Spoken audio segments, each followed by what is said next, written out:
Hello, good morning everyone. I hope you all are fine. Today I am starting a new chapter, that is chapter 17, Star and the Solar System. So star and the solar system is a part of universe. किसका part है बेटा? Universe का. Universe क्या होता है? Everything that is present in और around the earth या अर्थ के चारों तरफ या हजारों किलोमीटर दूर कोई भी सेलेस्टियल बॉडी, कोई भी हेवनली बॉडी, सन है, मून है, जुपिटर, प्लैनेट, मतलब कोई गैलेक्सी है, सब किसके अंदर आता है? यूनिवर्स के अंदर. So look up at the sky on a clear sunny day. What do you see? During the day हमें सिर्फ क्या दिखाई देता है? We see only the sun. What do you observe when you look at the sky on a clear night? But clear night को जब बादल नहीं होते, क्लाउड नहीं होते, on a clear cloudless night, we see stars, moon and some planets in the sky. Sometimes a comet और मिटियोराइट. मिटियोराइट क्या होते हैं बेटा? शूटिंग स्टार्स, जो हमें अर्थ की तरफ आते हुए दिखते हैं और वो खत्म हो जाते हैं, शूटिंग स्टार्स बोलते हैं. वो भी हमें रात को दिखाई देते हैं स्काई में. सो ये जितना भी स्पेस है, द वास्ट स्पेस, वास्ट का मतलब होता है जो बहुत ज़्यादा बड़ा, जिसकी आप कल्पना ही नहीं कर सकते.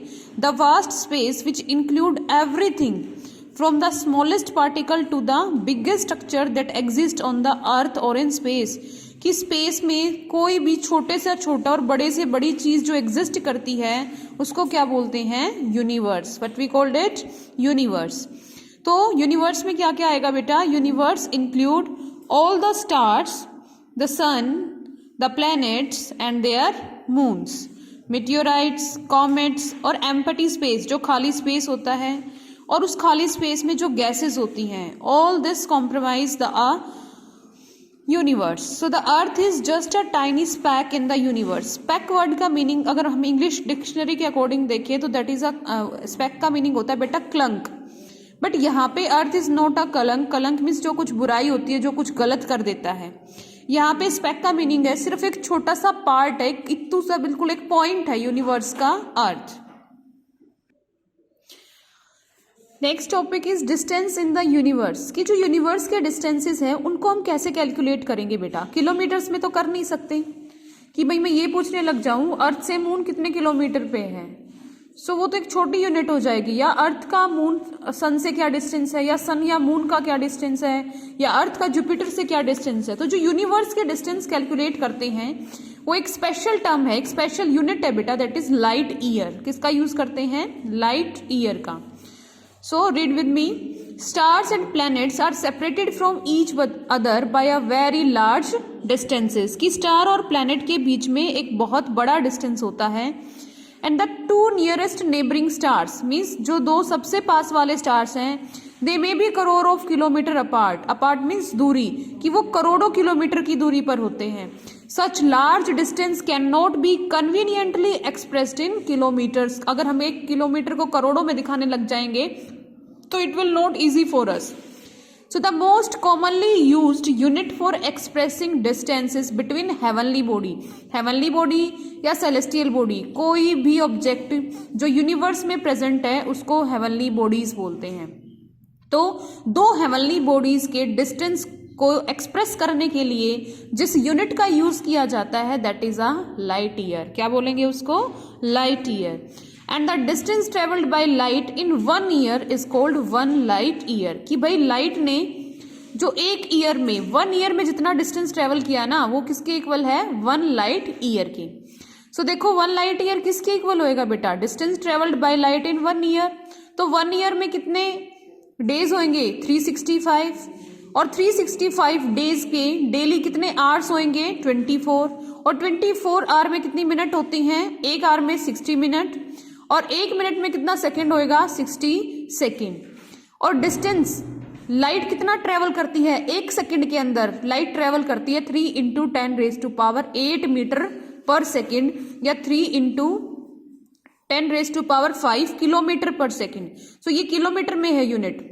ठीक है, 3 × 10⁵ किलोमीटर पर सेकंड. एक सेकंड के अंदर लाइट ने इतना डिस्टेंस ट्रेवल किया.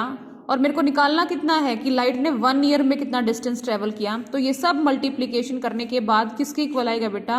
9.46 × 10⁻12 किलोमीटर. सो 1 लाइट ईयर किसके इक्वल आएगा?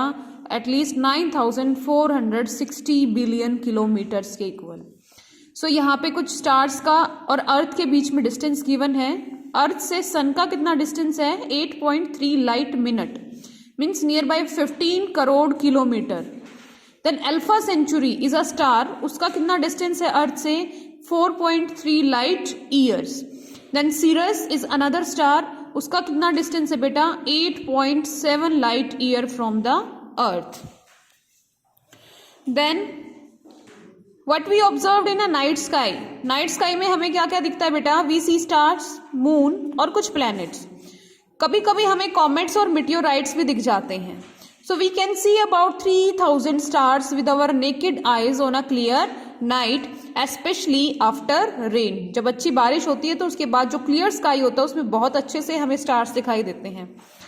सो with the help of a telescope we can see many more star. Telescope एक इंस्ट्रूमेंट होता है बेटा जिससे हम हेवनली बॉडीज को इजिली विजुअलाइज कर सकते हैं। So stars, moon, sun, planet like our earth, comet, meteor, meteorite, ये सब क्या हैं? These all are heavenly bodies. ठीक है, हेवनली बॉडीज और सेलेस्टियल बॉडीज, कोई भी ऑब्जेक्ट जो आपके यूनिवर्स में प्रेजेंट है that is heavenly bodies. Next we read about बेटा स्टार्स। सो स्टार्स क्या हैं? जो चीजें हमें रात को स्काई में चमकती हुई दिखाई देती हैं, ट्विंकलिंग करती हुई दिखाई देती हैं, उसको क्या बोलते हैं? Stars. When you look up at the sky on a clear night, you see a very large number of twinkling stars. कुछ ज्यादा ब्राइट होते हैं, कुछ फेंट होते हैं। फेंट मीन्स जिनकी रोशनी थोड़ी सी हमें कम दिखती है। कम दिखना इन द सेंस ये नहीं कि उनके पास रोशनी कम है, बट वो अर्थ से बहुत ज्यादा लाइट ईयर के डिस्टेंसेस पे हैं। So stars are huge heavenly bodies, बहुत बड़ी, ह्यूज मीन्स बहुत बड़ा, हेवनली बॉडीज है विच आर एक्सट्रीमली हॉट, जो बहुत ज्यादा गर्म होती हैं बेटा। And due to high temperature, इतना ज्यादा टेम्परेचर होने की वजह से they start shining and emit their own light, वो चमकना स्टार्ट कर देते हैं और अपनी ओन लाइट को एमिट करते हैं। एमिट मीन्स निकालना। The light emitted by the stars make them visible और शाइन, कि यही रीजन है कि जो स्टार्स लाइट एमिट करते हैं, अपने अंदर से लाइट निकालते हैं, उसी की वजह से वो हमें चमकते हुए दिखाई देते हैं। We can not see the stars during day, हम डे टाइम में स्टार्स को नहीं देख सकते बेटा, क्योंकि उस टाइम पे सनलाइट ज्यादा होती है। Sun is also a bright star, sun भी क्या है? एक स्टार है जिसकी बहुत ज्यादा ब्राइट लाइट है, और बाकी स्टार्स के कंपैरिजन में it is quite closer to the earth, ये अर्थ के काफी पास है, तो हमें ज्यादा चमकता हुआ सन दिखाई देगा, और उस सनलाइट की वजह से हम बाकी स्टार्स को डे टाइम में नहीं देख पाते हैं। Then stars are much bigger than our earth, हमारी अर्थ से बहुत बड़े हैं stars. Some stars are even bigger than the sun, but they appear small, वो दिखते छोटे हैं, because they are very very far away from us, हमसे बहुत ज्यादा दूरी पर हैं। So when we see from the earth, stars appears to from east to west, 4 directions होती हैं, north, south, east and west. So हमें क्या दिखता है कि भाई जो स्टार्स है ना वो कैसे मूव करते हैं? They move from east to west. किसकी तरफ जाएंगे वो? ईस्ट से वेस्ट की तरफ। क्यों लगता है हमें ऐसा?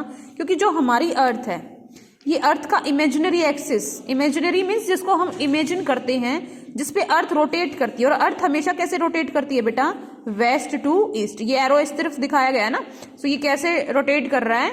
From west to east. लेकिन एक ऐसा स्टार है जिसकी पोजिशन फिक्स है, वो सिर्फ हमें स्टेशनरी दिखाई देता है, उसका नाम क्या है बेटा? पोल स्टार और पोलरिस, या जिसको ध्रुव तारा बोलते हैं। ये स्टेशनरी हमें क्यों दिखाई देता है? क्योंकि ये हमारे इमेजिनरी एक्सिस के ठीक ऊपर होता है। तो इमेजिनरी एक्सिस तो फिक्स है ना, अर्थ रोटेट कर रही है, दैट्स वाई हमें पोल स्टार भी बिल्कुल अपनी फिक्स पोजिशन पे दिखाई देता है।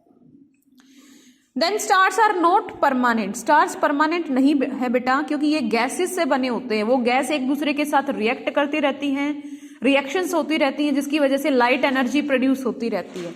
So they are formed from the gases mainly hydrogen and ends up as a white dwarf, और एक सफेद धुंधले की तरह वो छोटे छोटे व्हाइट पार्टिकल्स के बीच में खत्म हो जाते हैं।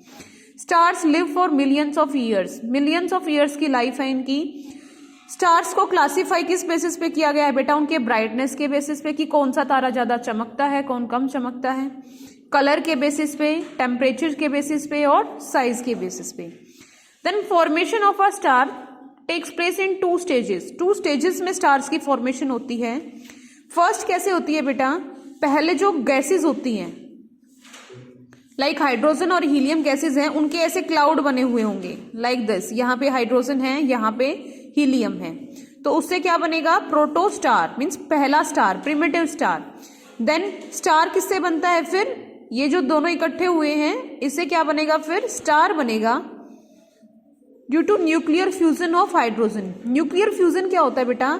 एक हाइड्रोजन जब दूसरी हाइड्रोजन के साथ मिल जाता है, एक एटम हाइड्रोजन का दूसरी हाइड्रोजन के साथ मिल जाता है तो क्या बनता है? हाइड्रोजन का मॉलिक्यूल। और जब ये फ्यूजन वाली रिएक्शन होती है ना तो बहुत ज्यादा रिएक्शन, बहुत ज्यादा, मैं ये कह दूं बहुत ज्यादा एनर्जी रिलीज होती है। जो आपके हाइड्रोजन बॉम्ब होते हैं ना, जैसे वो हिरोशिमा नागासाकी पे जापान में जब अटैक हुआ था during the second world war, तो वो न्यूक्लियर फ्यूजन, वो न्यूक्लियर बॉम्ब जो होते हैं वो उनका अटैक किया जाता है। जो सभी कंट्रीज बातें करते रहते हैं ना कि वी हैव न्यूक्लियर बॉम्ब, हमारे पास एटम बॉम्ब है, तो एक्चुअली वहां पे कौन सी रिएक्शन होती है? न्यूक्लियर फ्यूजन रिएक्शन होता है एंड इट्स हाईली एनर्जेटिक बेटा। Then come on this, do you know our sun is also a star, it appears bigger and brighter because it is much nearer to us than the other stars. कि भाई जो stars हैं, बाकी stars, सन भी एक star है लेकिन ज्यादा चमकता हुआ सन क्यों दिखाई देता है? क्योंकि ये अर्थ के काफी पास है। Then star nearest to the earth after the sun, sun के बाद सबसे पास वाला स्टार कौन सा है? अल्फा सेंचुरी, और इसका डिस्टेंस कितना है बेटा? 4.3 light years away from the earth. So that's enough for today. Next topic we will discuss in the next class. Thank you. Have a nice day.